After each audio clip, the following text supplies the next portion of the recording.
Hello and welcome to Dr. Speak, your one-stop destination to clarify all your queries, doubts and questions related to COVID-19. Now we come to you every day in the afternoon at 2 p.m. for an hour with our health experts.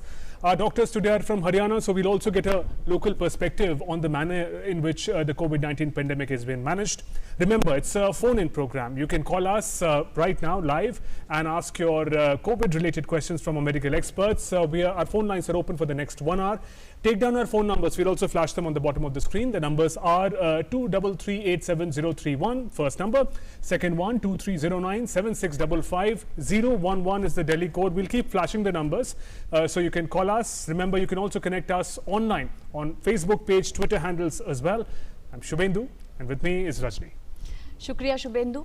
तो Covid संक्रमण के खिलाफ जो लड़ाई है वो तेज़ हो चली है और अभी तक इसकी कोई वैक्सीन नहीं है, कोई इलाज नहीं है। तो सावधानियां और एहतियात ही सबसे कारगर इलाज है। हम अपने अपने स्तर पर जितनी भी सावधानियां हो सकती हैं उतनी बरत रहे हैं, बरतना भी चाहिए, क्योंकि हमारी जिम्मेदारी है कि जब हम इन सावधानियों को बरतेंगे और संक्रमण से दूर रहेंगे तो उससे न केवल हमारा भला होगा बल्कि ये जिम्मेदारी बनती है कि हमारे आसपास जितने भी लोग हैं, समाज में मौजूद हैं, वो भी संक्रमण से बचेंगे। तो आज हमारे एक्सपर्ट जो हैं वो हरियाणा से जुड़ेंगे हमारे डॉक्टर्स आपके साथ।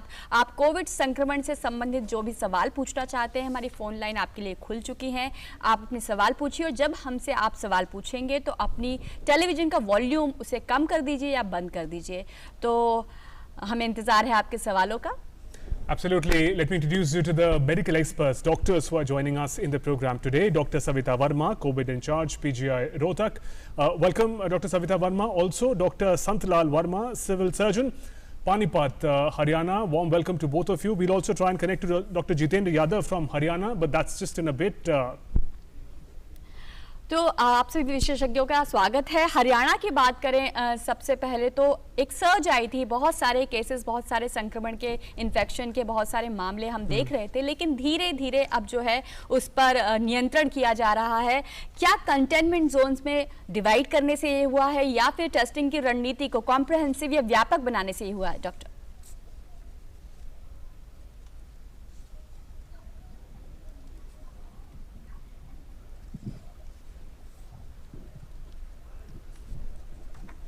डॉक्टर सविता वर्मा, अगर आप इस सवाल का जवाब देना चाहें। हेलो जी जी, डॉक्टर संतलाल वर्मा, आपकी आवाज हम तक पहुंच रही है। आप सर, आपसे शुरू करते हैं, आप अगर इस सवाल का जवाब देना चाहें। जो हरियाणा में जो कोरोना पॉजिटिव केसेस निकले हैं पिछले दिनों में बहुत निकले हैं, कुल मिला के 25,000 के करीब हो चुके हैं अब तक।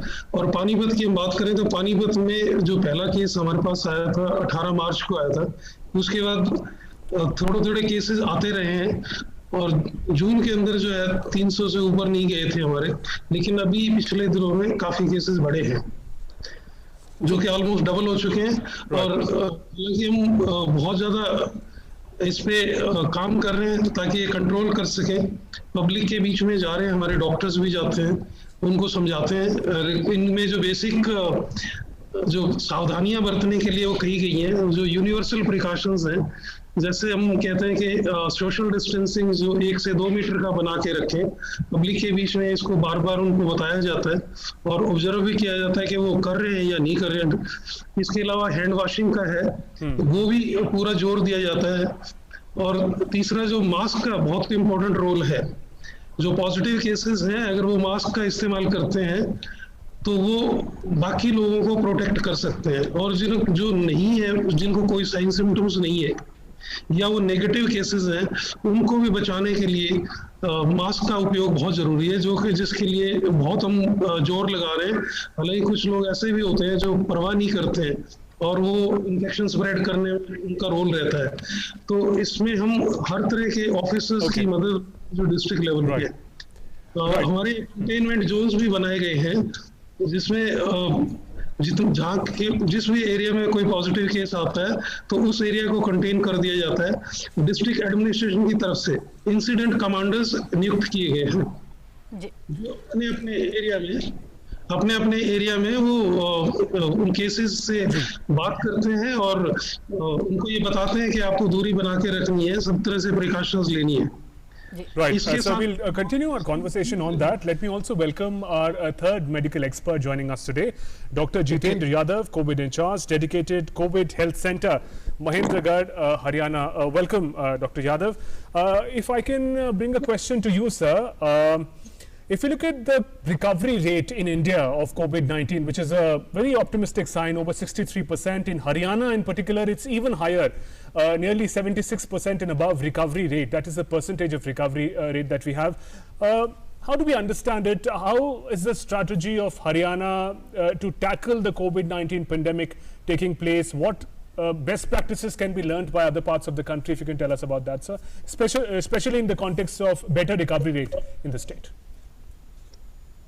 हाँ हेलो हाँ नमस्कार जी नमस्कार welcome sir actually better recovery rate हमारी जो है वो काफी चीजों पे डिपेंड है मेरी आवाज आ रही है जी सर आपकी आवाज आ रही है please continue better recovery rate है वो डिपेंड होती है काफी जैसे एक पर्टिकुलर कम्युनिटी के ऊपर उसकी इम्यूनिटी कैसी है और जो हमने एक्शंस लिए हैं कि किस समय जब लॉकडाउन छोटा था जब लॉकडाउन ओपन हुआ उसके बाद में जो इन्फेक्शन स्प्रेड होने का जो चांस था वो भी इंक्रीज हुआ लेकिन उससे पहले हमें लॉकडाउन में टाइम मिल गया कि हम कैसे इसको प्लान कर सकें और लोगों का जो खान पीन है उसके ऊपर भी डिपेंड है हरियाणा में जैसे इम्यूनिटी ठीक है लोगों की बाकी जगह की बजाय तो इसी वजह से रिकवरी रेट भी हरियाणा में भी अच्छा है और इंडिया में भी जी जी जी डॉक्टर सविता आप जी डॉक्टर सविता वर्मा भी हमारे साथ जुड़ी हुई हैं कोविड इंचार्ज पीजीआई रोहतक के जैसा कि डॉक्टर जितेंद्र ने बताया कि हरियाणा के लोगों की इम्यूनिटी बेहतर है खुराक बड़ा मायने रखती है इस वक्त पर और संक्रमण से बचने के लिए अब जबकि मॉनसून भी जोर पकड़ रहा है और बरसात से जुड़ी बीमारियां भी हैं जो वो जोर पकड़ रही हैं तो डॉक्टर सविता आपसे जानना चाहेंगे कि इस वक्त पर खुराक की डाइट की खान पान की जो सावधानी बरतना वो क्यों जरूरी है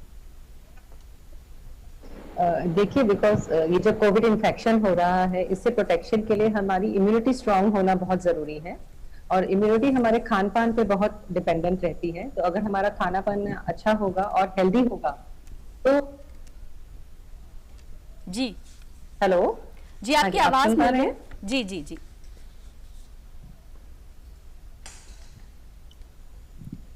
डॉक्टर सविता हमें आपकी आवाज मिल रही है अपना जवाब जी हाँ जी तो अगर हमारा खाना पीना अच्छा होगा तो हमको लड़ने की क्षमता किसी भी बीमारी से बढ़ जाती है तो इसीलिए इस टाइम पे हमारी जो डाइट है उसको हमें सही मात्रा में उसमें कार्बोहाइड्रेट्स प्रोटीन्स और फैट्स की मात्रा सही होना बहुत जरूरी है और इसीलिए बहुत सारी हमारी होम रेमेडीज भी हैं जो प्रमोट की जा रही हैं जैसे दूध में हल्दी डाल के पीना या काढ़ा पीना और अगर हम रेगुलरली अपना खाना पीना ही अच्छा रखें उसमें दूध दही और वेजिटेबल्स और फ्रूट्स की मात्रा अगर सही रखें तो उससे भी हमें लड़ने की क्षमता स्ट्रांग ज्यादा हो जाती है तो इसलिए हमारा खाना पीना बहुत इंपॉर्टेंट है इस वक्त जी आप कोविड इंचार्ज हैं पीजीआई रोहतक में इस वक्त जो मरीज संक्रमण से ग्रसित वहां पर आ रहे हैं या जिनकी देखभाल की जा रही है क्या उन्हें किसी खास तरीके की डाइट दी जा रही है या फिर वो नॉर्मल खाना खा सकते हैं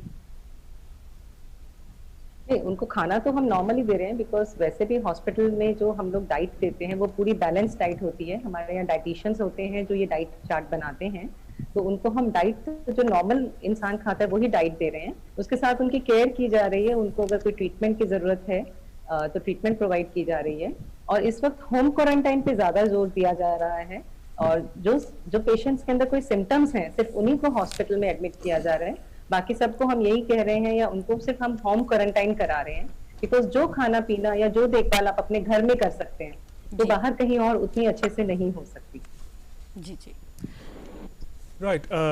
Dr. Jitendra Yadav, once again, if we look at the manner in which the pattern of COVID-19 cases have emerged in different states, it's the urban areas where the hotspots have emerged higher. Even in Haryana, I believe Faridabad, Gurgaon have the highest number of cases. As medical experts, how do you tackle this phenomena? Are urban areas more vulnerable, rural areas less vulnerable? If you can tell us about that.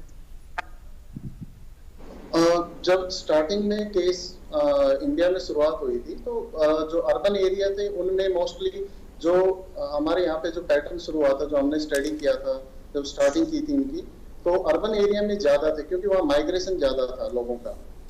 और जो urban area है अब देखा जाए तो बिल्कुल 50-50% आपको मिलेंगे। जैसे महेंद्रगढ़ डिस्ट्रिक्ट में बात करूं तो 650 के करीब 650 के करीब केस है, तो उसमें 330 के करीब अर्बन से है और 300 के अप्रोक्सी रूरल एरिया से है।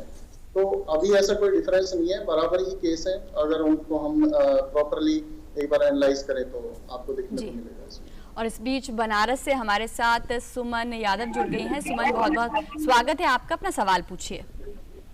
हाँ, ये मतलब कोरोना पहले शुरुआत हुआ तो उससे हमें कैसे रोक सकते हैं, मतलब जी अपना सवाल दोहरा दीजिए।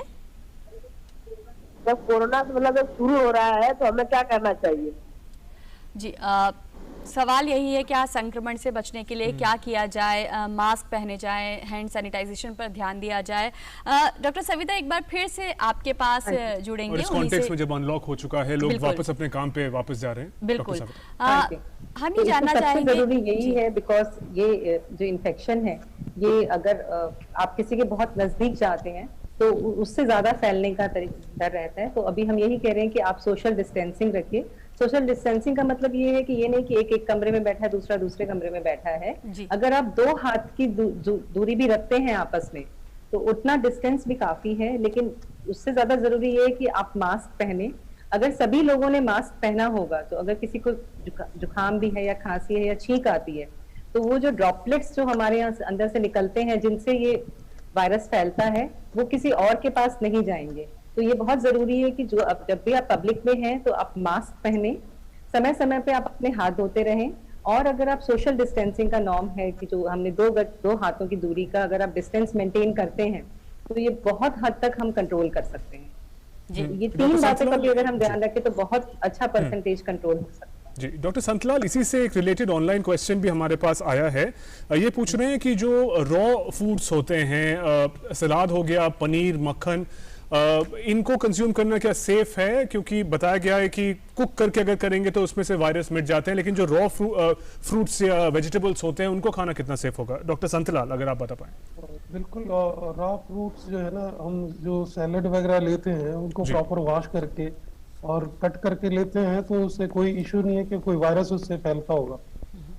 वो ले सकते हैं खाने में। जैसे डॉक्टर सविता ने भी बताया कि नॉर्मल डाइट्स हम लेते हैं तो वो ज्यादा अच्छा है। इसके साथ में जैसे कई जगह पे और हमारे पानीपत जिले में भी इम्यूनिटी बूस्टर्स जो है ना वो भी दिए गए हैं ताकि जो लोगों की इम्यूनिटी जो है वो इस कोरोना पैंडेमिक के दौरान अच्छे से बनी रहे। तो रॉ फ्रूट्स का कोई अच्छा ही रोल रहता है, उससे विटामिन्स भी काफी सारे मिल जाते हैं। जी डॉक्टर सविता, कोविड संक्रमण से जुड़ा हुआ ये तथ्य है या मिथ है, ये आपको बताना होगा। लोग कहते हैं कि एक बार जब इम्यूनिटी डेवलप हो जाती है, किसी को संक्रमण हो जाता है, तो उसके बाद उसकी कितने दिन तक उसके भीतर ये इम्यूनिटी रहती है? क्या उस पर खतरा दोबारा होने का टल जाता है? अभी तक ये पाया गया, जो WHO का कहना है वो कहना है कि कुछ टाइम के बाद जब हमारे को किसी को अगर संक्रमण होता है तो उसके अंदर लड़ने की क्षमता एंटीबॉडीज की फॉर्म में डेवलप हो जाती है। तो अभी कुछ रिपोर्ट्स का ये कहना है कि कुछ टाइम के बाद ये एंटीबॉडी लेवल्स हमारी बॉडी में कम होने लग जाते हैं और 4% लोग ऐसे हैं जिनको ये संक्रमण दोबारा हुआ है। तो ऐसा नहीं है कि अगर आपको एक बार ही हुआ है तो दोबारा नहीं हो सकता, पर उसकी मात्रा बहुत कम है अभी, क्योंकि अभी तो स्टडीज हो रही हैं और डाटा अभी आ रहा है। और इसी विषय में जब अगर वैक्सीन हमारी आ जाती है तो वैक्सीन या एंटीबॉडीज लेवल्स को ऊपर मेंटेन करने में बहुत हेल्प करती है।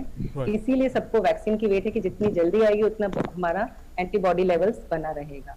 तो अगर किसी को संक्रमण हो भी गया तो हम उनसे यही गुजारिश करेंगे कि वो उसके ठीक होने के बाद भी वो अपने सारे नॉर्म्स जो गाइडलाइंस हम लोगों ने दी हुए, जो हम सब बार बार कह रहे हैं, सोशल डिस्टेंसिंग की, हैंड वॉशिंग की एंड वियरिंग मास्क की, वो उसको मेंटेन करें। Right, we'll take forward this program. Sunil Kumar, another caller, is joining us from Nagaland.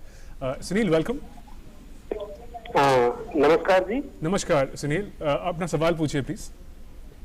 मैं ये पूछना चाहता हूँ सर कि जैसे किसी को कोरोना हो जाता है जी, तो क्या उसकी जब पॉजिटिव निकलता है तो क्या वो उसकी हालत कैसी होती है?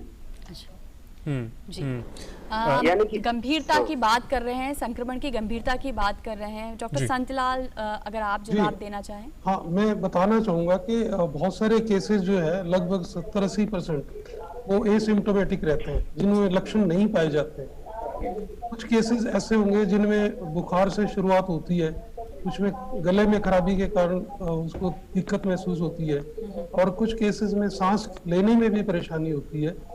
तो ये जो मेन शुरू में 2-3 लक्षण हैं जिनमें से कुछ भी उभर के आ सकता है, जिनमें वायरस लोड बढ़ जाता है और इम्यूनिटी लेवल थोड़ा कम होता है, उन लोगों में ये जो लक्षण उभरने शुरू होते हैं, और इन लोगों को जरूरत होती है हॉस्पिटलाइजेशन की। अगर फीवर आ रहा है और गला खराब है, सांस लेने में परेशानी है, तो सांस लेने की परेशानी भी तब होती है जब जो ये वायरस है हमारे जो फेफड़ों के अंदर चला जाता है और एल्वियोलाई तक अटैक करता है, तो ऑक्सीजन की जो सप्लाई है वो बाधित होती है। ऐसे में जरूरत पड़ती है हॉस्पिटलाइजेशन की, हॉस्पिटल में एडमिट होने की। तो डॉक्टर संतलाल, जो नए सिम्टम्स के बारे में भी बताया गया था, उसको भी अगर आप एक बार रिटरेट कर दें ताकि हमारे सारे ऑडियंसेस एक बार जान लें। Loss of smell and taste के जैसे जो नए सिम्टम्स कोविड से रिलेटेड बताए गए थे। उसमें जो है ना, एक तो जैसे लॉस ऑफ स्मेल है, दूसरा टेस्ट का भी है। जो कई लोग जो ना जब खाना लेते हैं तो वो कहते हैं हमें कुछ पता ही नहीं लग रहा कैसा खाना है। इसके साथ में डिप्रेशन जैसी शिकायत भी आती है कि लोगों को ये होता है कि पता नहीं मेरे साथ क्या हो रहा है, कुछ उनमें डर बैठ जाता है।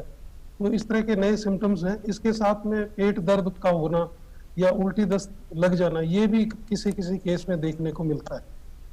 जी। और अगर गंभीरता की तरफ ये केस बढ़ते हैं तो ऑक्सीजन लेवल जो है ना, उनका SpO2 लेवल जो है ना काफी डाउन चला जाता है।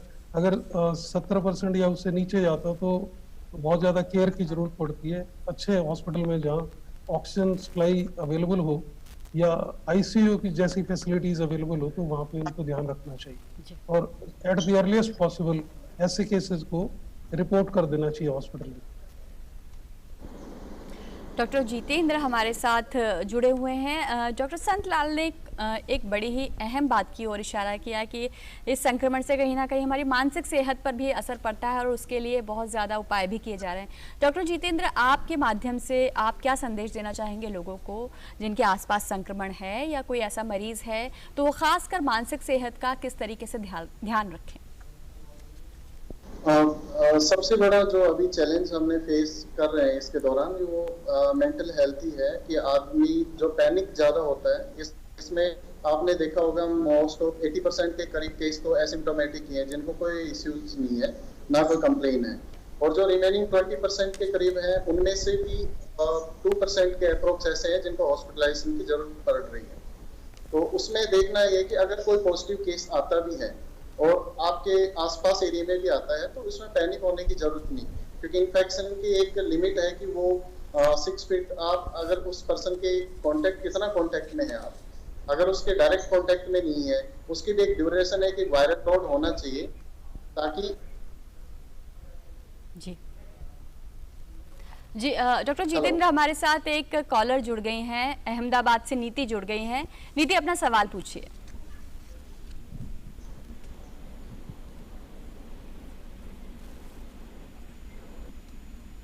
नीति, आपको हमारी आवाज मिल रही है तो अपना सवाल पूछिए।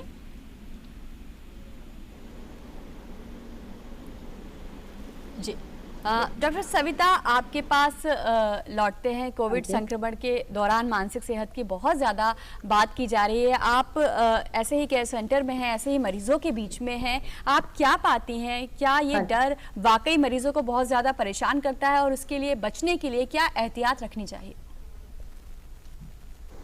हाँ जी, अभी क्योंकि जैसा बताया कि कोरोना से हमारे 80% से ज्यादा लोग एसिम्टोमेटिक हैं, लेकिन कोरोना का डर इतना ज्यादा फैला हुआ है कि ये मरीजों के अलावा जो उनके फैमिली मेंबर्स हैं या जो बाकी उनके आसपास के लोग हैं, उनमें भी ये बहुत ज्यादा डर फैला हुआ है कि पता नहीं क्या हो जाएगा। तो मानसिक जो संतुलन है उसको बनाए रखना बहुत जरूरी है। तो उसके लिए ये है कि एक तो पॉजिटिव सोच रखें और जिस काम में आपका मन लगता है आप उसको करने की कोशिश कर सकते हैं। और अपने जैसे आपको अगर अपनी फैमिली के साथ, क्योंकि सब लोगों को अपने घर में रहकर फैमिली के साथ टाइम स्पेंड करने का भी ज्यादा टाइम मिल रहा है, तो आपको जो काम आप अभी तक अपनी फैमिली के साथ नहीं कर पाते थे, आप सोच रहे थे हमें टाइम नहीं मिलता, तो जी Right. Dr. Jitendra Yadav, because there are so many myths doing around COVID-19, its management, that also contributes to fear and panic among people.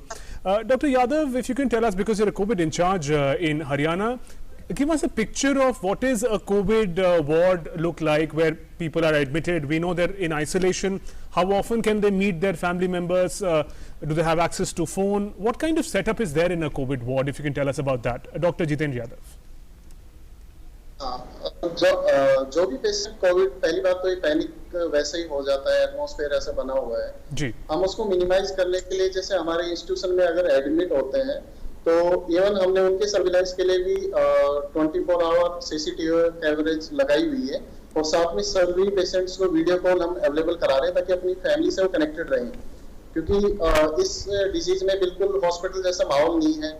हमें भी अगर उनसे मिलना होता है तो एक पीपी किट वगैरह इसके थ्रू मिलते हैं, तो अगर वो फैमिली से कनेक्टेड रहते हैं, फैमिली को भी अपडेट रहता है कि उनकी कंडीशन कैसी है, वो कोई प्रॉब्लम में नहीं है, उनको कोई ज्यादा दिक्कत नहीं है, तो वो भी नॉर्मल रहते हैं। उनको सेटिस्फाई करना भी एक हमारा पार्ट हो जाता है उसमें। जी, एक कॉलर हमारे साथ जुड़ गई हैं, अहमदाबाद से सुजेता जुड़ गई हैं। सुजेता, अपना सवाल पूछिए, स्वागत है आपका। हाँ, मेरा सवाल ये है, अगर हम बाजार से सब्जी और फ्रूट्स लेके आते हैं और उसको हम जैसे बेकिंग का, जी मेरे ख्याल से मेरा सवाल ये है, नमस्कार, मेरा सवाल ये है, अगर बाजार से सब्जी लेके आते हैं उसको गर्म पानी और बेकिंग पाउडर से भिगोने के बाद क्या कोविड पूरा खत्म हो जाता है? जी डॉक्टर संतपाल, अगर आप ये सवाल लेना चाहें, एक कॉमन सवाल है, बाहर से सब्जियां कोई भी सामान लाते हैं तो क्या सफाई सिर्फ पानी और बेकिंग पाउडर का इस्तेमाल करना चाहिए क्या क्लिनिकली? इसमें ये करना चाहिए कि जैसे हम कोई चीज बाहर से लेके आते हैं या हमें कोई सप्लाई करता है, घर पे दे के जाते हैं, तो इसमें एक प्रोसीजर हमने अपनाया हुआ है कि जो भी चीज बाहर से लेके आए उसको कुछ देर के लिए, घंटे 2 घंटे के लिए हम बाहर ही रहने दें, ओपन में रहने दें, ताकि जो हवा के साथ भी उस पर अगर कोई वायरस है तो इधर उधर हो जाए। और जो फिर उसके बाद उन सब्जियों को नॉर्मल पानी से या हल्के गर्म पानी से उनको धो के फिर कुछ देर बाद में इस्तेमाल कर सकते हैं। और इसमें सिंपल वॉशिंग ही बहुत ज्यादा यूजफुल है। अगर उसमें जैसे ये कुछ डिटर्जेंट हल्का सा डाल दें या बेकिंग पाउडर डाल दें, उससे भी वॉश कर दें, तो वायरस काफी हद तक खत्म हो जाता है। जी डॉक्टर संतलाल, बात करें कोरोना के दौर में अगर टेलीमेडिसिन की किस तरीके से कारगर साबित हो रही है, खासकर कोविड संक्रमण से इतर जो पेशेंट्स हैं, अगर वो ट्रीटमेंट के लिए अस्पताल ना आना चाहें तो उसकी सुविधा किस तरीके से दी जा सकती है? उसकी जैसे हम लोगों ने अपने डिस्ट्रिक्ट के अंदर पानीपत में जो होम आइसोलेशन पे केसेस रखे गए हैं, जो पॉजिटिव केसेस हैं, उनका पहले हम ये देखते हैं कि वो अपने घर में अपना प्रॉपर जगह रखें, दूसरे लोगों से दूरी बना के रखें, उनका वॉशरूम भी सेपरेट हो, और जो खाने पीने का सामान उनको मिलता है उनके बर्तन अलग रखे जाएं। इसके साथ साथ जो टेलीमेडिसिन की जो बात है, वो के लिए हमने अपने जो मेडिकल ऑफिसर्स हैं, दूसरे हेल्थ वर्कर्स हैं, वो उन लोगों के साथ कंटिन्यूसली टच पे रहते हैं। एटलीस्ट दिन में 1 बार या 2 बार उनसे जरूर बात करते हैं, उनके बारे में पूछते हैं, और किसी भी चीज की उनको जरूरत होती है तो उनको वो उपलब्ध भी करवाई जाती है। कुछ हमारे साथ ऐसे लोग भी जुड़े हुए हैं जो एनजीओ टाइप हैं, और वो लोगों की सेवा करते हैं, यहाँ तक कि उनको खाने पीने की भी चीजें उनके घर तक पहुंचाते हैं, क्योंकि उनका वो जो है ना कम रहता है। Right doctor Jitendra Yadav, again अगर हम इंफ्रास्ट्रक्चर की बात करें, हेल्थ इंफ्रास्ट्रक्चर, हमें मालूम है जनवरी से लेकर अभी तक, अब हम जुलाई के अंत में करीब पहुंच गए हैं, काफ़ी बूस्ट हुआ है कोविड डेडिकेटेड इंफ्रास्ट्रक्चर पूरे भारत में। हरियाणा की बात करें तो ये जो अलग अलग सेग्रीगेशन है sir, Covid dedicated Covid hospital, dedicated Covid health care centre, इनमें क्या फ़र्क है? अगर कोई पॉजिटिव होता है तो कहाँ उसको अप्लाई करना चाहिए, सेंटर में जाना चाहिए कि अस्पताल में जाना चाहिए? थोड़ा डिफरेंस इसके बारे में बता पाएं आप? एक्चुअली जो एक लेवल के अकॉर्डिंगली हमने डेवलप किया हुआ है, जो DCCC होता है वो एक PHC लेवल पे होता है। आप सोचे कि 10 से 15 विलेजेस के ऊपर जो PHC बनती है हमारी, उसके ऊपर होता है। उसमें हमें जो एसिम्प्टोमेटिक पेशेंट है, हम उनको अगर बेड अवेलेबल करा के आइसोलेटेड बेड, तो उन पे हमको रखते हैं। और जो आप DCHC की बात कर रहे हैं, वो डेडिकेटेड कोविड हेल्थ सेंटर है जो हम यहाँ रन कर रहे हैं महेंद्रगढ़ डिस्ट्रिक्ट में। उसमें वो पेशेंट रखे जाते हैं जो सिम्टोमेटिक है, उनको अगर कोई इमीडिएट ट्रीटमेंट चाहिए तो हमें उनको अवेलेबल करा सके, क्योंकि इस डिजीज में देखने में आया कि सैचुरेशन सडन फॉल होती है। तो हो सकता है पेशेंट को कोई सिम्टम्स ना हो, लेकिन उसे सडन कोई जरूरत पड़ सकती है, जिसके लिए ट्रीटमेंट के लिए हमें उसे शिफ्ट करना पड़ सकता है। और उसी के साथ में अगर फिर भी आगे आईसीयू सेटअप में अगर ट्रांसफर करना होता है तो डीसीएच है, जो डिस्ट्रिक्ट कोविड हॉस्पिटल बने हुए जिनके अंदर आईसीयू सेटअप होते हैं, और उनको अगर वेंटिलेटर की जरूरत पड़ती है तो हम वहां पे उनको शिफ्ट कर सकते हैं। जी, another caller, Veena, is joining us from Gurugram. Veena, welcome to the program. All the doctors are from your state today. What's your question, Veena?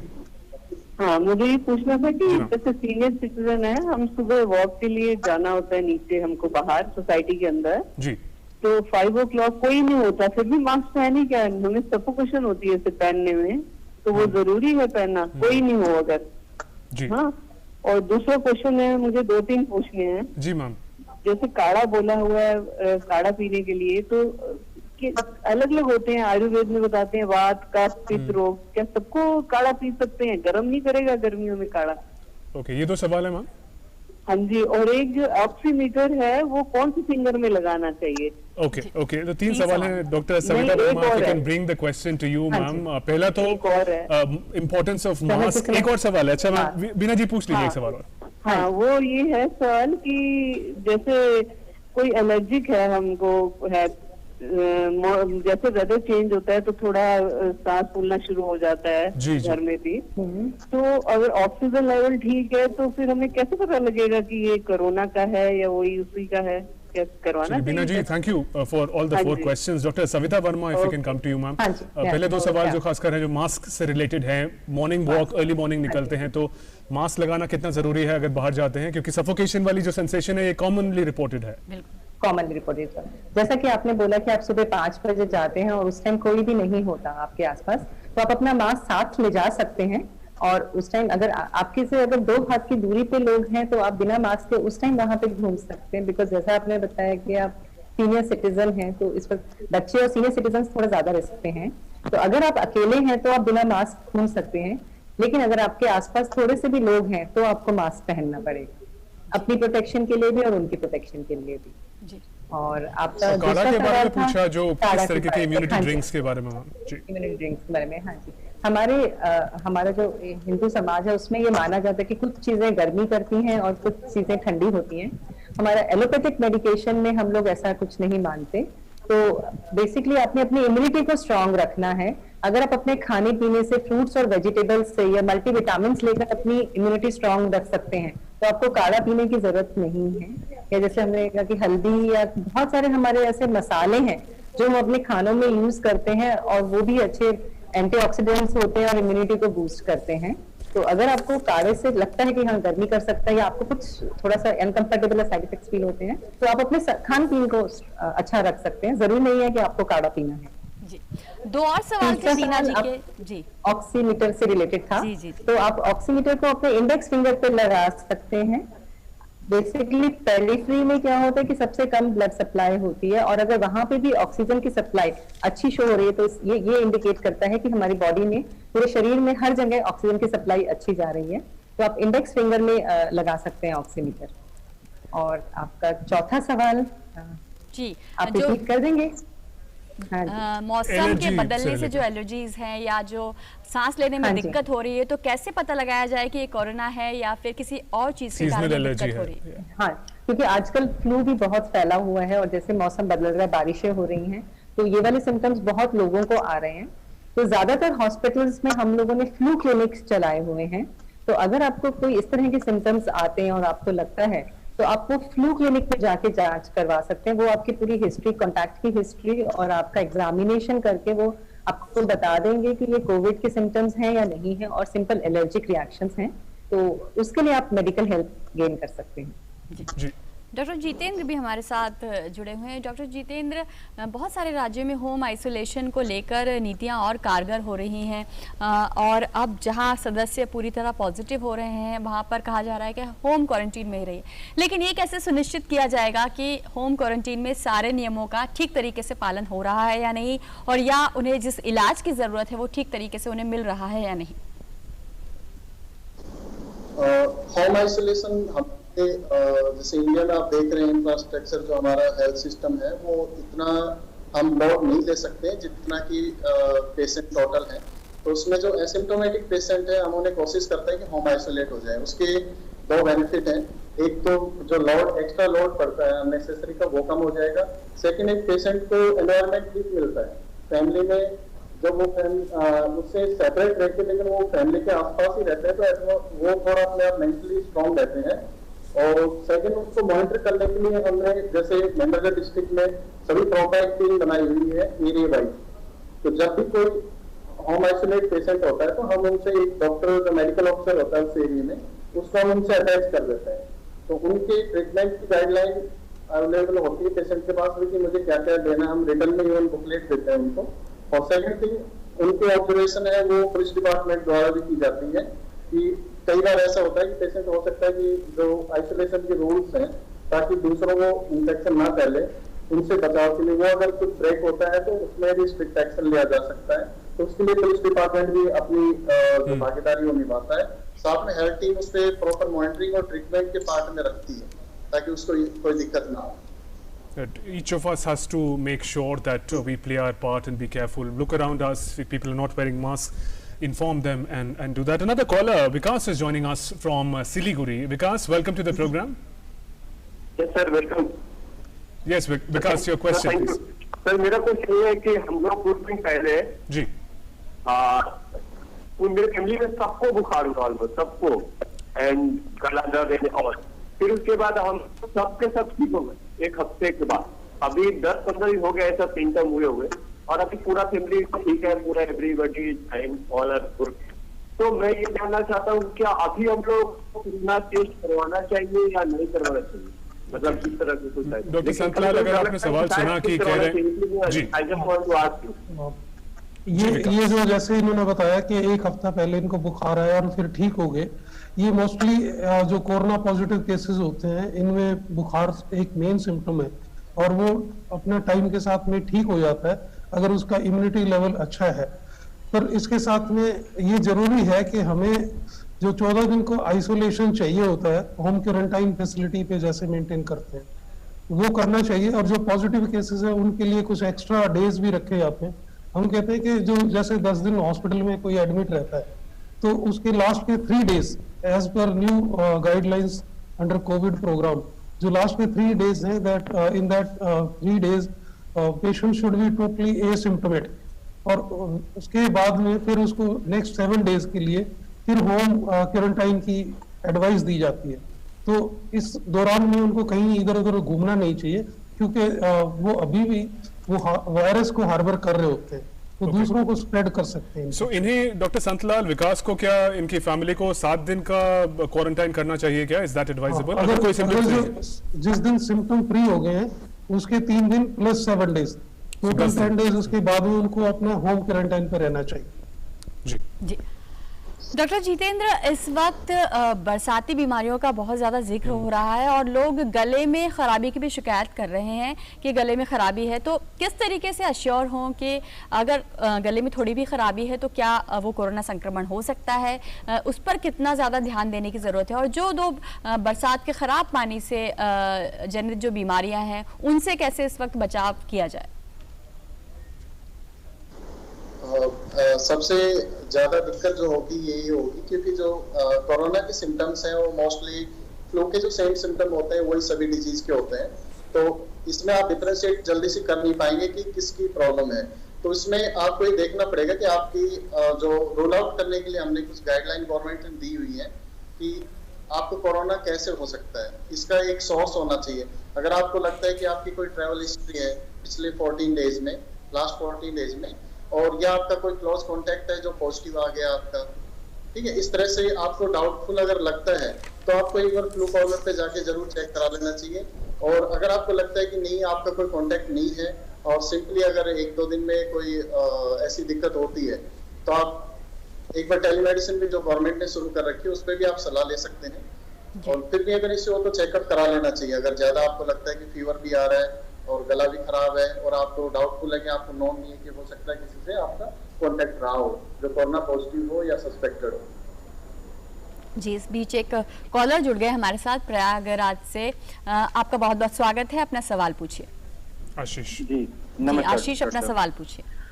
जी नमस्कार डॉक्टर साहब, मैं ये पूछना चाह रहा था कि हम लोगों को कोविड-19 से बचने के लिए कौन सा मास्क यूज करना चाहिए? जी डॉक्टर क्या जी, और ये बताएं क्या N95 यूज करना सेफ है? ये बहुत महत्वपूर्ण सवाल है और बहुत लगातार पूछा जाने वाला सवाल है। डॉक्टर सविता वर्मा, कौन सा मास्क पहने, किस तरीके से पहने, और जो वॉल्व वाले मास्क का जिक्र हो रहा है आजकल, वो पहनना कितना नुकसानदायक या लाभदायक है? आप कोई भी रूटीन में सिंपल मास्क भी पहन सकते हैं, जैसा कि हम कह रहे हैं कि घर में कपड़े का बना हुआ भी मास्क पहन सकते हैं। बट ये जरूरी है कि आप यहाँ से नाक के ऊपर से लेकर और ये पूरा जो आपका ये वाला एरिया है मुंह के नीचे तक, ये वाला एरिया पूरा अच्छे से सील होना चाहिए। तो आप जो भी मास्क पहने वो ऐसा इस तरह से बना हो कि ये वाला एरिया जो आपका नाक के ऊपर से लेके मुंह से नीचे गर्दन तक जो आ रहा है एरिया, ये पूरा कवर्ड होना चाहिए। और जैसा कि आजकल बहुत आ रहा है कि जो वॉल्व वाले मास्क हैं, वॉल्व वाले मास्क में क्या होता है कि आपको तो प्रोटेक्शन मिल रही है, लेकिन जो आपके ड्रॉपलेट्स हैं या जो आपके मुंह से बाहर चीजें निकल रही हैं, वो सारी बाहर एयर में जाती हैं और दूसरों को नुकसान पहुंचाती हैं। तो वॉल्व वाले मास्क तो बिल्कुल भी नहीं पहनने चाहिए, और वो गवर्नमेंट ऑफ इंडिया अभी उन मास्क को बैन भी कर रही है। और आपने पूछा कि N95 मास्क बहुत अच्छे से सीलिंग कर देता है, लेकिन हॉस्पिटल्स में भी अभी N95 मास्क हमारे यहाँ वो लोग ज्यादा पहन रहे हैं जो कोरोना पॉजिटिव पेशेंट्स के केयर में लगे हुए हैं या उन वार्ड्स में पोस्टेड हैं। बाकी लोग तो सिंपल ट्राइप्लाई मास्क या सर्जिकल मास्क हैं, वो भी आप पहन सकते हो। तो आप कपड़े के बने हुए और सिंपल मास्क भी पहन सकते हो, बट ये जरूरी है कि आप मास्क हर पहन के रखें और आपका ये वाला एरिया सील होना चाहिए। जो मैंने डॉक्टर सविता, मास्क से रिलेटेड एक ऑनलाइन क्वेश्चन भी है, वो पूछ रहे हैं कि क्या लेयर होना जरूरी है, 2 या 3 लेयर अगर कपड़े का मास्क हो, और दूसरा कि अगर सिंपल सर्जिकल मास्क है तो क्या हमें 2 मास्क पहने हम ज्यादा सुरक्षित रहेंगे, ऐसा कुछ है? एक साथ 2 मास्क? हाँ, जो ट्राइप्लाई मास्क हैं जिसमें 3 लेयर्स होती हैं, उनको बेस्ट मानते हैं, बिकॉज उसमें ये होता है कि एक लेयर से अगर कुछ पार्टिकल्स बाहर भी निकल रहे हैं तो वो दूसरे लेयर में रुक जाते हैं या तीसरे में रुक जाते हैं। तो आप ट्रिपल लेयर कपड़े का भी ट्रिपल लेयर मास्क बना के पहन सकते हैं। जहां तक 2 मास्क पहनने की बात है, ज्यादा जरूरी ये है कि आपका एरिया, जिस एरिया की हम बात करें, वो सील हो। काफी लोग ऐसे करते हैं कि मास्क पहन लेते हैं पर उसको नाक के नीचे रखते हैं। जी। तो आप 3 मास्क पहनिए, 4 मास्क पहनिए, अगर वो आपने नाक से नीचे ही रखा हुआ है तो उसका पूरा पर्पस लॉस्ट हो जाता है। तो जरूरी ये है कि आपका एरिया सील होना चाहिए, चाहे वो आप वो बहुत अच्छे से एक मास्क के साथ भी कर सकते हैं। बिल्कुल। और वैक्सीन नहीं आई है कोविड संक्रमण को लेकर, लेकिन लगातार उसके ऊपर काम चल रहा है और लोग लगातार ये सवाल भी पूछते हैं, खासकर हमारे दर्शक, कि कब तक इसका इलाज आएगा। अनिश्चितता की स्थिति है। ऐसी स्थिति में प्लाज्मा थेरेपी की अगर बात करें, डॉक्टर संतलाल, अगर आप इसका जवाब देना चाहें, क्या कारगर साबित हो रही है? और जब हम बात करते हैं वॉलंटियर्स की कि आप प्लाज्मा थेरेपी के लिए आगे आइए, प्लाज्मा डोनेट करने के लिए, तो उसके क्या मायने हैं? वो कौन डोनेट कर सकता है और उसके लिए क्या क्या सावधानियां बरतना जरूरी है? प्लाज्मा थेरेपी आज के दौर में ना बहुत इम्पोर्टेंट भी बनती जा रही है। जैसे कि जो पॉजिटिव केसेस हैं, जो हेल्दी हैं, जिनका इम्यूनिटी लेवल अच्छा बना हुआ है और पॉजिटिव रहे हैं, वो इन्फेक्शन के 28 डेज के बाद में अप टू 45 डेज तक वो अपना प्लाज्मा डोनेट कर सकते हैं। और जो इन्फेक्टेड केसेस हैं, जो सीरियस कंडीशन में हैं, उन लोगों को वो प्लाज्मा दिया जा सकता है। उससे जो रिकवरी रेट है वो बहुत फास्ट हो जाता है। जैसा कि रोहतक मेडिकल कॉलेज में ये थेरेपी चल रही है, प्लाज्मा थेरेपी, और भी कई जगह पे चल रही है। हरियाणा में यहाँ पे कर रहे हैं, कई और लोग भी कर रहे हैं, तो अच्छे रिजल्ट्स आ रहे हैं। तो प्लाज्मा थेरेपी एक कई जगह पे प्लाज्मा बैंक्स भी सेटअप करने की बातें हो रही है। Dr. Santlal, you told us about the importance of telemedicine a short while ago. Yes. Now, since you're a surgeon, sir, a few months ago when lockdown was imposed, people were advised non-essential surgeries जो हैं उसको postpone कर दें, अभी ना करें, जब स्थिति better होगी तब करना चाहिए। अभी when the unlock phase is continuing, sir, is it safe for people to pursue surgeries जो काफी समय से pending हैं? What do you recommend on that? Now the government has desired to continue the services, essential services, including surgeries. अब उनमें ये है कि जब भी कोई किसी केस को सर्जरी के लिए टेकअप करते हैं, इलेक्टिव सर्जरीज करते हैं, तो उनमें पहले इंश्योर करते हैं कि the patient should be corona free. और अगर कोरोना है, पॉजिटिव है, even then the surgeries can be perform, like जो डिलीवरी केसेस है जिनमें सिजेरियन ऑपरेशन मस्ट हो जाता है कई बार, उनमें करते हैं जो पॉजिटिव केसेस होते हैं, उसमें स्पेशल केयर ली जाती है और तब वो परफॉर्म कर सकते हैं। अब इसी तरह से सभी हॉस्पिटल्स में ये डायरेक्शंस है, गवर्नमेंट में भी और प्राइवेट में भी लोग कर रहे हैं सर्जरीज जी जहाँ essential. Right, so another caller is joining us from Siliguri now.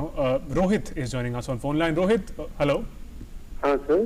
Hello Rohit, welcome to the program. Your question, Rohit. Sir मैं कहना चाह रहा हूँ, मेरी मम्मी का ऑक्सीजन लेवल 90 to 93 है, तो इस वजह से क्या कोरोना टेस्ट कराना चाहिए? 92, 93. डॉक्टर जितेंद्र यादव, अगर आप इसका जवाब देना चाहें, ऑक्सीजन लेवल क्या इन्होंने बताया पर्सन का 92, 93 के बीच में रहता है, तो क्या ये साइन है कि पहले जी मैं जानना चाहूंगा कि उन्होंने किस चीज का यूज किया, उन्होंने किस इंस्ट्रूमेंट का यूज किया वो सैचुरेशन देखने के? रोहित, अगर आप फोन पे हैं हमारे साथ अभी, तो किस इंस्ट्रूमेंट से, ऑक्सीमीटर किससे आपने ये पता लगाया कि जो ऑक्सीजन लेवल है? ऑक्सीमीटर से सर। ऑक्सीमीटर जो ये जो फिंगर पे अवेलेबल है, फिंगर। जी सर। ओके, पहले तो आप इस पर उसकी थोड़ा ऑथेंटिसिटी देख लें, क्योंकि मार्केट में इस वक्त बहुत सारे ऐसे काफी वेरिएंट आए हुए हैं जो चीप भी हैं और जो शायद हो सकता है एक्यूरेट भी ना हो। जो गवर्नमेंट की गाइडलाइन है, आपकी सैचुरेशन आती है रूम लेयर के ऊपर, आपको एक बार हॉस्पिटल विजिट करना चाहिए और उनको ले जाना चाहिए, क्योंकि हो सकता है कि उनको ऑब्जर्वेशन में रखा जाए और ऑक्सीजन पे भी रखा जा सकता है। अगर 92, 93 आप बता रहे हैं तो थोड़ा सा क्रिटिकल साइड में है, क्योंकि गाइडलाइन के अकॉर्डिंगली आपको वो हॉस्पिटलाइज करेंगे। जी डॉक्टर सबिता, हर पेंडेमिक के साथ कुछ गैजेट्स भी नॉर्मल हो जाते हैं। अभी तक हमें थर्मोमीटर्स वगैरह मालूम था बुखार के लिए, अब ऑक्सीमीटर्स के बारे में भी लोगों में जागरूकता बढ़ रही है। थोड़ा सा बता पाएं अगर आप, क्या है ये ऑक्सीमीटर और क्यों ऑक्सीजन का लेवल जांचना जरूरी होगा इंडिविजुअल्स के लिए?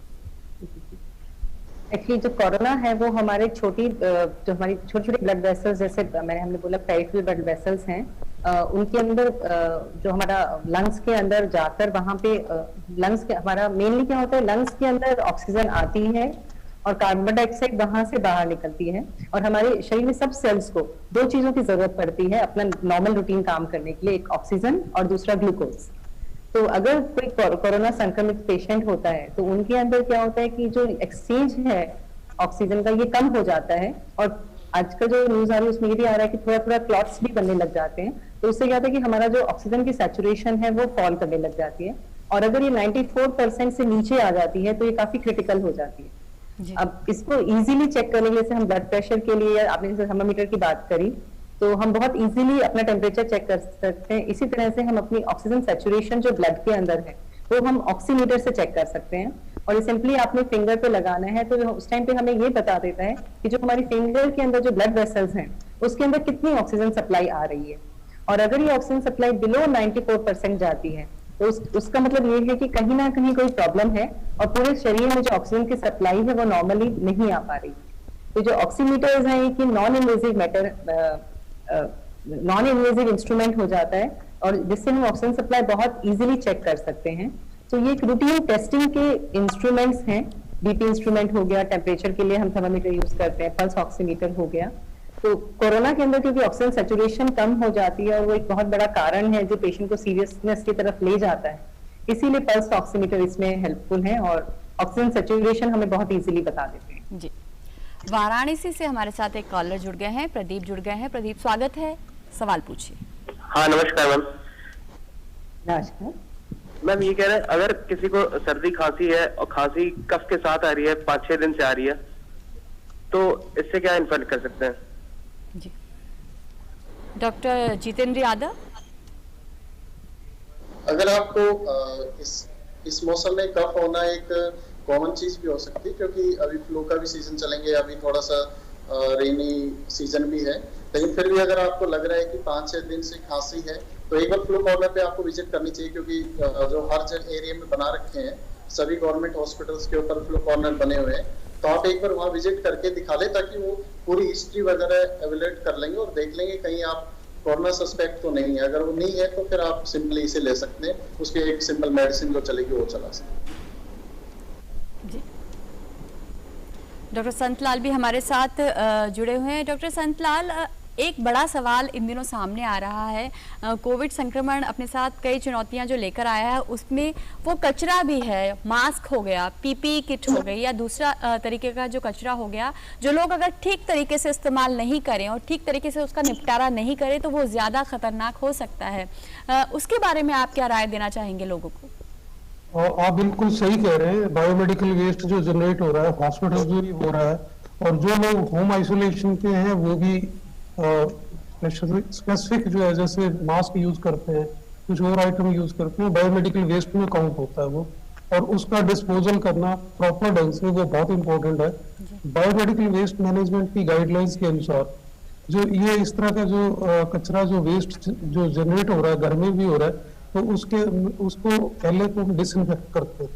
हम ये गाइडलाइंस उन लोगों तक बताते हैं जो होम आइसोलेशन में है, उनको सोडियम हाइपोक्लोराइड सॉल्यूशन उनको दिया जाता है और वो उसके ऊपर स्प्रे कर देते हैं, जैसे मास्क है उस पर स्प्रे करने के बाद में उसको एक बायोमेडिकल वेस्ट मैनेजमेंट वाले जो बैग्स दिए जाते हैं येलो कलर के, उनमें रखने के लिए उनको कहा जाता है।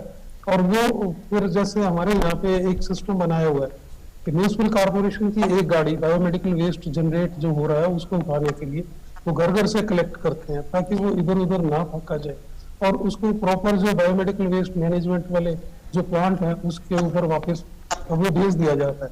सिविल हॉस्पिटल से भी और बाकी पीएचसी सीएचसीज हैं, हमारे जितने भी हेल्थ सेंटर्स हैं, वहां से बायोमेडिकल वेस्ट उठाया जाता है।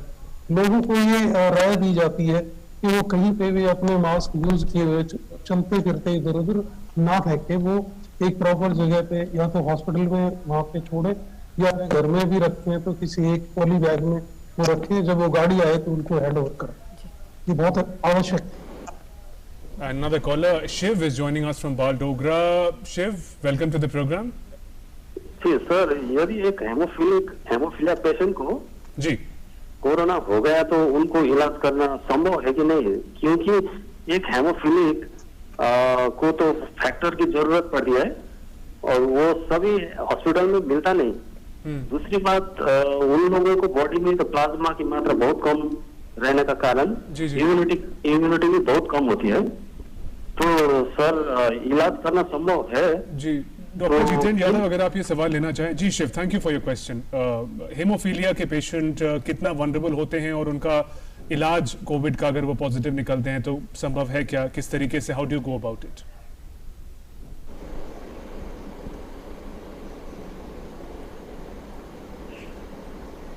डॉक्टर जितेंद्र यादव, अगर आप ये सवाल लेना चाहें। हाँ जी, एक्चुअली हीमोफिलिक जो पेशेंट होते हैं उनमें ब्लीडिंग टेंडेंसी होती है कि उनको ब्लीडिंग नॉर्मली एक पर्सन को जब ब्लीड होता है तो उसको एक ब्लड के अंदर सिस्टम होगा जो उसे स्टॉप कर देगा, कहीं कट लग गया, कोई ब्लीडिंग हुआ, लेकिन हीमोफिलिक में वो नहीं हो पाता। साथ में अगर कोरोना का हम देखें तो कोरोना में एक ऐसा कोई हीमोफिलिक से अटैचमेंट तो नहीं है जो केस के ऊपर डिपेंड, लेकिन हाँ फैक्टर्स से ये इंटरफेरेंस करता है और इसमें लेट स्टेज में डीआईसी जैसे कोगुलेशन इसका बढ़ जाता है। तो अभी मेरे हिसाब से तो इसमें ऐसा कुछ केस हमने नहीं स्टडी में आया कि हीमोफिलिक से कोई इसका कनेक्शन है। ऐसा ट्रीटमेंट तो उसका भी संभव है, अगर हॉस्पिटल में होगा तो उसकी केयर की जाएगी और उसके अकॉर्डिंगली ट्रीटमेंट होगा। जी डॉक्टर सविता वर्मा, गर्भवती स्त्रियों में कोविड संक्रमण को लेकर एक खास तरीके की चिंता देखी जाती है और एंजाइटी और तनाव का, स्ट्रेस का लेवल जो है वो इन दिनों उनके भीतर ज़्यादा बढ़ा हुआ देखा जा सकता है। आप क्या सलाह देना चाहेंगे? क्या आपके यहाँ पर ऐसे कोई मरीज हैं जो प्रेग्नेंट भी हैं और कोविड संक्रमण से जूझ भी रहे हैं? हाँ जी, क्योंकि हमारा पीछे में एक टर्शरी केयर सेंटर है तो हमारे गायनेकोलॉजी वार्ड में हमने अलग एक एरिया कॉर्डन ऑफ किया हुआ है जहाँ पे हम लोग गर्भवती कोरोना पॉजिटिव फीमेल्स को रख रहे हैं और उनकी डिलीवरी भी कराई जा रही है। और वहाँ पे हम लोगों ने ये सिस्टम बनाया हुआ है कि हमारे यहाँ कुछ स्टाफ ऐसे डिप्यूट किए गए हैं जो स्पेशली जाके उनकी काउंसलिंग करते हैं और उन्हें समझाते हैं कि थोड़ा सा रिस्क ज्यादा है बच्चों के लिए और बड़ों के लिए, पर ऐसा नहीं है। जो हमारे यहाँ डिलीवरीज हो रही है कोविड पॉजिटिव पेशेंट्स की भी, उनके बच्चे भी स्वस्थ हैं और माएँ भी स्वस्थ हैं। अगर वो बच्चा भी कोरोना पॉजिटिव होता है क्योंकि वो हॉस्पिटल सेटअप में है तो उन्हें प्रॉपर केयर मिलती है और दोनों का ही सर्वाइवल रेट अच्छा है। अभी तक 1 या 2 ही पेशेंट ऐसे हैं जिन केसेस में हमारे यहाँ कुछ दिक्कतें हुई हैं, अदरवाइज दोनों माँ और बच्चे स्वस्थ होकर और ठीक होकर हमारे हॉस्पिटल से जा रहे हैं जी। तो अभी लकीली इंडिया के अंदर हमारे यहाँ जो मोर्टेलिटी रेट जिसको हम कहते हैं डेथ रेट है वो कंपेरेटिवली बाकी कंट्रीज से काफी कम है और यही रेशियो गर्भवती महिलाओं के साथ भी है। अजमेर से एक कॉलर हमारे साथ जुड़ रहे हैं। Ritesh, welcome to the programme, आपका सवाल।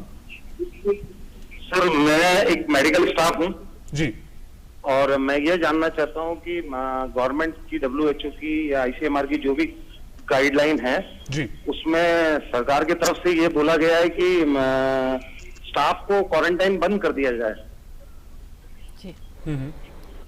तो सर क्या स्टाफ भी तो कोविड से इन्फेक्टेड हो सकता है, उनके भी छोटे बच्चे हैं, ये गाइडलाइन कुछ क्लियरिफिकेशन मिल सकता है मेरे को? जी डॉक्टर सविता वर्मा, अगर आप सवाल लेना चाहें, मेडिकल स्टाफ है, हेल्थ स्टाफ है, कोरोना वॉरियर हैं, तो किस तरीके से इनके लिए गाइडलाइंस हैं कि ये भी सेफ रहें और ये मदद भी कर पाए लोगों की? पहले तो मैं इनको ये कहना चाहूंगी कि नहीं, ऐसी गाइडलाइन, पहले ये गाइडलाइन थी कि 14 दिन का क्वारंटाइन होता था। अब जो गाइडलाइन आई है उसके हिसाब से 7 दिन का क्वारंटाइन किया गया है, लेकिन उसमें ये भी फैसिलिटी दी गई है कि जब आपकी ड्यूटी लगती है उन एरियाज के अंदर तो उसके बाद हम आपके कोविड टेस्ट कराते हैं और अगर आपका कोविड टेस्ट नेगेटिव आता है तो 7 दिन का क्वारंटाइन है और अगर कोविड टेस्ट पॉजिटिव आता है तो फिर वही गाइडलाइंस हैं जो नॉर्मली किसी भी कोविड पेशेंट के लिए हैं। और उसके बाद जैसा कि डॉक्टर संत प्रकाश ने भी कहा कि नेगेटिव आने के बाद 3 दिन और उसके बाद 7 दिन, 10 दिन का क्वारंटाइन हम कर रहे हैं। तो अभी तक हम लोगों ने ऐसी कोई गाइडलाइन नहीं रिसीव करी जिसमें जो स्टाफ वर्किंग है उनको बिल्कुल ही क्वारंटाइन मना कर दिया गया है, क्योंकि उनकी मेंटल हेल्थ और उनका भी फिजिकली फिट रहना उतना ही जरूरी है जितना बाकी पेशेंट्स का है। इनफैक्ट वो तो ज्यादा काम कर रहे हैं जी। तो अभी 7 दिन का क्वारंटाइन तो अभी है, उसको अभी गवर्नमेंट ने नहीं खत्म किया। और डॉक्टर सविता, आप कोविड डेडिकेटेड केयर सेंटर में हैं, किस तरीके से वहाँ की सैनिटाइजेशन, अगर स्टाफ को कहें, सफाई कर्मचारियों को या जो नर्सिंग स्टाफ है, किस तरीके से उनका ध्यान रखा जा रहा है, क्योंकि उन्हें भी बहुत ज्यादा केयर की जरूरत है और बहुत ज्यादा अटेंशन की जरूरत है? हमारे यहाँ प्रॉपर टीम्स बनी हुई है, कंट्रोल रूम बना हुआ है और वहाँ पे जो लोग पोस्टेड हैं वो दिन रात मेहनत कर रहे हैं और अलग अलग एरियाज डिवाइड करे गए हैं और सबकी अलग अलग ड्यूटीज डिवाइड करी गई हैं। तो जो लोग भी ड्यूटीज पे आते हैं, एक तो उन्हें सारे उनकी जो प्रोटेक्शन के लिए जो इंस्ट्रूमेंट्स हैं या जो जरूरतें हैं वो सारी प्रोवाइड की जाती है। जैसे अगर कोई कोविड पेशेंट की केयर में है तो उनको पीपी किट प्रोवाइड किए जा रहे हैं, मास्क प्रोवाइड किए जा रहे हैं, हैंड सैनिटाइजर्स प्रोवाइड किए जा रहे हैं। प्लस सारे जो वार्ड्स हैं, अगर कहीं पे भी कोई पेशेंट पॉजिटिव भी आता है तो उनकी हम फ्यूमिगेशन कराते हैं, वार्ड्स की फ्यूमिगेशन भी टाइम टू टाइम कराई जा रही है और डिफरेंट एरियाज की फ्यूमिगेशन कराई जा रही है। और उसके अलावा हमारे कुछ स्टाफ स्पेशल उनकी मेंटल हेल्थ के लिए पोस्टेड हैं, जैसे जो लोग ड्यूटीज पे होते हैं कोविड वार्ड की में, तो वो स्टाफ वहाँ पे दिन में 2 बार जाते हैं, सुबह और शाम। वो स्टाफ सिर्फ वहाँ के डॉक्टर्स और नर्सेज और जो वार्ड बॉयज हैं जो वहाँ पे ड्यूटी पे हैं वो उनके साथ बातचीत करके उनको मोटिवेट करते हैं और उनकी मेंटल हेल्थ का भी पूरा ख्याल रखते हैं। इसके अलावा जो सब स्टाफ अपनी ड्यूटी खत्म करते हैं उसके बाद हम उनको ऑप्शन देते हैं कि वो होम क्वारंटाइन होना चाहते हैं या वो हमारी हेल्थ केयर की फैसिलिटी में क्वारंटाइन होना चाहते हैं और उनकी विश के अकॉर्डिंगली उनको या तो हम होम क्वारंटाइन कराते हैं या उनको हेल्थ केयर फैसिलिटी में क्वारंटाइन कराते हैं जहाँ उनकी सब चीजों का ख्याल रखा जाता है। जी डॉक्टर जितेंद्र यादव, एक ऑनलाइन क्वेश्चन आया है। The person writes, my father owns a retail grocery store. Now customers come very frequently, his father wears a mask. वो अपनी तरह से पूरी सुरक्षित अपने आप को रखने की कोशिश करते हैं, मास्क वगैरह पहनते हैं, पर क्योंकि कस्टमर्स आते रहते हैं तो किस तरीके का प्रिकॉशंस जो ग्रोसरी स्टोर्स हैं, ये काफी लोगों का ये सवाल होगा, कैसे खुद को सेफ रख सकते हैं जो ओनर्स हैं? ग्रोसरी स्टोर वगैरह जो शॉपकीपर वगैरह हैं, इनका ज्यादा चांस होता है इन्फेक्शन का, जो हमने यहाँ पे केसेस देखे हैं। और वो एक हॉटस्पॉट भी हो जाता है क्योंकि उनका जो कम्युनिकेशन है वो बहुत सारे लोगों से होगा, हर 15-10 मिनट के अंदर कोई ना कोई उनके पास विजिट करेगा। तो बेटर है कि वो एक सोशल जिसकी एक बात हो रही है कि एटलीस्ट 3 फीट का डिस्टेंस उनमें मेंटेन करना है, वो ऐसा एक आगे बना ले कि ताकि लोग उससे ज्यादा डायरेक्टली उनके क्लोज ना आए। और अगर कोई आर्टिकल है, जो भी सामान वो बेच रहे हैं या दे रहे हैं, उनको प्रॉपरली एक सैनिटाइज करके, अगर किसी पेशेंट से छुआ भी है आपने या कोई कांटेक्ट हुआ है या उसके कोई जो उसने मनी दी है या रुपए दिए हैं, तो आप जो आपकी बॉडी के फेस के पास अगर अपने हैंड लेके आते हैं या नाक या जो मेन सोर्स है जहाँ से इन्फेक्शन हमारी बॉडी में जाएगा, तो उससे पहले अपना हैंड सैनिटाइज कर ले और ये प्रैक्टिस करें कि बार बार हम मुंह को नाक को ऐसे ना छुएं, जो कि हमारी एक नॉर्मली देखा होगा मोस्टली सभी की आदत है जी। एक कॉलर करने की जरूरत है जी। एक कॉलर जुड़ गए हैं हमारे साथ, अब्दुल गनी, अपना सवाल पूछिए, स्वागत है आपका। जी जी, अस्सलाम वालेकुम, नमस्कार मैम, मैं जम्मू कश्मीर से हूँ, अब्दुल गनी मेरा नाम है। जी जी जी नमस्कार, अपना सवाल पूछिए। जी, मैं अब्दुल गनी बोल रहा हूँ जम्मू कश्मीर से। जी सर, आपकी आवाज आ रही है सर, अपना सवाल पूछें कोविड पे। जी डॉक्टर साहब, मैं अर्ज ये करना चाहता हूँ, मेरी रिक्वेस्ट है कि लोग डराते रहते हैं, मतलब कहते हैं कि जो थोड़ा भी है। जी अब्दुल जी, आपकी आवाज साफ नहीं आई, दोबारा एक बार अगर आप हमें सुन पा रहे हैं तो दोबारा एक बार सवाल रिपीट करें और थोड़ा शॉर्ट में पूछें। जी मैं कहना चाहता हूँ सर कि अगर तो हमको लोग डराते हैं, कहते हैं कि भाई जो भी मतलब अगर थोड़ा सा भी नजला जुकाम खांसी कुछ भी है जी जी तो वो मतलब कोविड-19 ही है। तो मतलब अगर मामूली सा खराश हो गले में या गले में जलन हो या ऐसा कुछ भी हो, मतलब सिम्टम अगर बुखार ना हो, सर्दी खांसी ना हो, ऐसा कुछ भी ना हो, खाली गले में खराश हो, तो क्या ये कोविड-19 है मैम? जी अब्दुल जी, पहली बात तो बिल्कुल किसी को अपने आप को डराने मत दीजिए। आपका सवाल हम डॉक्टर संतपाल जी के पास ले चलते हैं। Santpal, if you could respond, कैसे डिस्टिंग्विश करें कि एक कॉमन कोल्ड है, हल्का सोर थ्रोट है, ये कोविड तो नहीं है, कैसे हम डिस्टिंग्विश करें सर? जैसे अभी पीछे भी ये सवाल बीच में आया था कि आजकल जो सीजन है, बरसात का मौसम है, ऐसे में इस तरह की कंडीशंस होना एक आम बात हो सकती है, लेकिन क्योंकि कोरोना से वैसे हमें डरने की जरूरत नहीं है। अगर हम पूरी तरह से सावधानी बरतते हैं, जैसे मास्क लगाते हैं, दूरी बना के रखते हैं, तो हमें कतई डरने की जरूरत नहीं है। और जो इसका जो हम कैसे डिफरेंशिएट करें कि ये कोरोना का है या वो एक नॉर्मल खांसी जुकाम का केस है, तो उसमें एक तो हमें ये देखना है कि हम किस तरह का काम कर रहे हैं, किस तरह से रहते हैं, लोगों के साथ में कहीं पे कांटेक्ट में तो नहीं आ रहे जहाँ पे पॉजिटिव केसेस निकल रहे हैं। अगर किसी एरिया में पॉजिटिव केसेस हैं और आप वहाँ पे बिना किसी प्रिकॉशन के घूमते हैं, तो चांसेस हैं कि ऐसे में कोरोना इन्फेक्शन हो सकता है। जी। तो इससे बचने के लिए हमें सावधानियां बरतनी है। दूसरा, खांसी जुकाम अगर नजला भी होता है तो अपने किसी डॉक्टर को जरूर चेक करवाएं, आसपास उनसे बात करें और अपना मेडिसिन जरूर लें और ठीक हो सकते हैं। और जो जरूरी बात है कि हमें डरना नहीं चाहिए, लेकिन सावधानियां उतनी ही जरूरी है उनको अपनाना। बिल्कुल, बहुत बहुत शुक्रिया डॉक्टर संतपाल आपका इस तमाम जानकारी के लिए। इसके अलावा डॉक्टर सविता वर्मा और डॉक्टर जितेंद्र यादव, आपका भी बहुत बहुत शुक्रिया। विस्तार से आपने कोविड संक्रमण से जुड़ी तमाम जानकारी हमारे साथ साझा की, साथ ही हमारे दर्शकों के जो भी सवाल थे उनके भी आपने उत्तर दिए। हम उम्मीद करते हैं कि हमारे दर्शकों को अपने सवालों के जवाब मिले होंगे। Absolutely. Thank you to our doctors, thank you to our callers and all the people who posted the question. It helps us understand the challenge of COVID-19 better. We'll conclude the program today, but we'll be back tomorrow at the same time. Namaskar. Namaskar.